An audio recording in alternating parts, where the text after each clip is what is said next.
Je vous retrouve aujourd'hui pour une vidéo spéciale Halloween, d'où le pull et le chapeau. Et je vous propose un petit tag.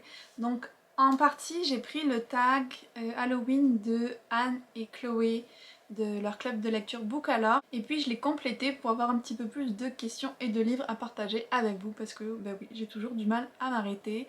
Donc c'est parti pour ce tag 100% Halloween. Donc la première question du tag c'est Vampire, un livre à croquer ou à dévorer. Et pour moi j'ai choisi ma lecture en cours qui est Les Tribulations de Lady Eleanor Grant.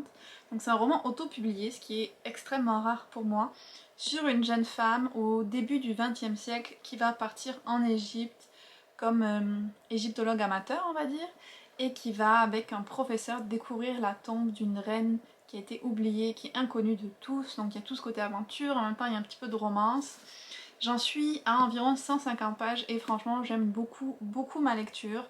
Bon, il y a des petits trucs, je suis un tout petit peu moins fan, mais sinon j'ai vraiment envie de le dévorer et de le lire au plus vite, celui-là.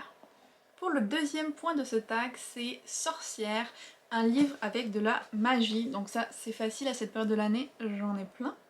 Mais j'ai choisi Witch, qui est une de mes relectures de cette année que je suis hyper contente de refaire. Donc suivre les aventures de Will, Irma, Parané, Cornelia et Eileen, j'en oublie toujours une, avec leur pouvoir autour des éléments. Je trouvais que c'était vraiment la base de la magie, cette magie sur les éléments. Plus je suis très contente de retrouver leurs aventures. Les dessins sont toujours magnifiques, donc c'est mon choix pour cette catégorie-là. Ensuite, en troisième, on a Loup-garou, un livre qui vous donne froid dans le dos. Et pour ça, j'ai choisi un livre que j'ai lu il y a plusieurs années, mais toujours quand j'y repense, j'ai des petits frissons. C'est Les 7 morts d'Evelyn Hardcastle de Stuart Turton, qui a d'ailleurs fait écrit un autre livre qui est dans ma palle du Pumpkin Autumn Challenge de cette année. Celui-là, je pense que c'était il y a 2 ans. Écoutez, je sais même pas comment vous l'expliquer, tellement ce livre est particulier. Je vais essayer. En gros, on suit un jeune homme qui se réveille dans un manoir, donc un peu chic de l'Angleterre. Pareil, on le placerait au début du XXe siècle, je pense, fin du XIXe. Et il va devoir empêcher le meurtre d'Evelyn Hardcastle. Sauf que lui, à chaque fois qu'il s'endort ou qu'il se fait tuer par une personne qui semble le suivre et le mettre en danger, et bien il va se réveiller dans la peau d'un autre personnage. Et donc, personnage par personnage, il va essayer de comprendre ce qui se passe et empêcher le meurtre d'Evelyn Hardcastle. Vous vous en doutez, c'est pas si simple que ça. Pour lui, il y a énormément de mystères, on est tenu en haleine du début à la fin.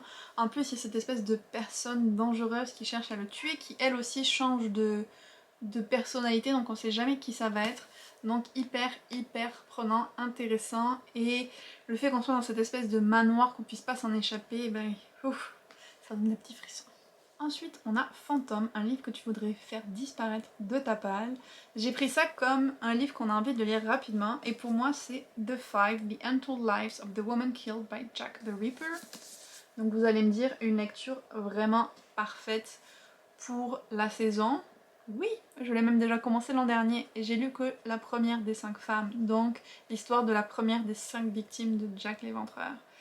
Donc oui, j'aimerais bien le lire et le faire disparaître de ma palle, celui-là. J'y crois pour cette année. Je vais vraiment essayer. Ensuite, on avait Frankenstein, donc un livre monstrueux. Et j'ai choisi Ceux qui ne peuvent pas mourir, La bête de Port-au-Vent, ça c'est le premier tome. Parce que c'est une saga d'enquête paranormale historique. Et il y a pas mal de monstres dans cette saga-là. Qu'on parle de monstres physiques ou plutôt de personnalités monstrueuses, il y en a pas mal. Maintenant, on passe au Diable. Un livre avec un personnage irrésistible. Et là, j'ai pas eu le choix. Je suis allée vers l'autrice qui, selon moi, crée beaucoup de personnages auxquels il serait difficile de résister. Et j'en ai pris un au hasard parce que dans tous ce serait le cas. Il s'agit de Sarah J. Maas. Et donc là, j'ai pris A Court of Silver Flame. Comment est-ce qu'il est traduit en français? Un palais de flammes d'argent? Je sais pas si c'est ça la traduction en français, mais il sort très bientôt. Donc là, on va suivre les personnages de Cassian et Nesta, qui étaient comme des personnages un peu secondaires de la trilogie d'un palais d'épines et de roses. Ce livre est consacré à eux, et il est très très chaud et je pense que ce serait très difficile de résister à Cassian si j'étais à la place de Nesta. Ensuite on a La Faucheuse, un livre qui vous a fait mourir d'ennui et là je sens que je vais me faire détester, mais pour moi il suffirait de prendre n'importe quelle Jane Austen et ça irait bien dans cette catégorie là. Donc ouais, je suis pas une grande fan de Jane Austen, malheureusement je n'accroche pas du tout avec ses nouvelles. Je suis vraiment désolée, mais je sais qu'elle a toujours beaucoup de fans. Voilà, je n'en fais juste pas partie. Pour l'avant-dernière catégorie, on a Zombie, un livre qui vous a donné envie de vous jeter et de dévorer la suite. Et pour ça, j'ai choisi Nine House de Leigh Bardugo parce que c'est une de mes plus grosses frustrations au niveau lecture. Ça fait peut-être 3 ans qu'il est sorti, au moins 2 ans, mais peut-être 3. Et on a très très peu de nouvelles sur une possible suite. Donc là, on est dans...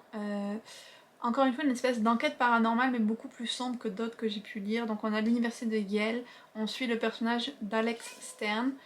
Et elle a pas eu une vie facile du tout, cette fille-là. En plus, elle voit les fantômes et on l'a toujours prise pour une folle.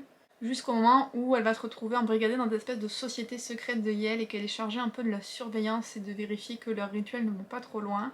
Puis à un moment, il va commencer à avoir des meurtres rituels qui vont être commis sur le campus de Yale et elle va mener l'enquête.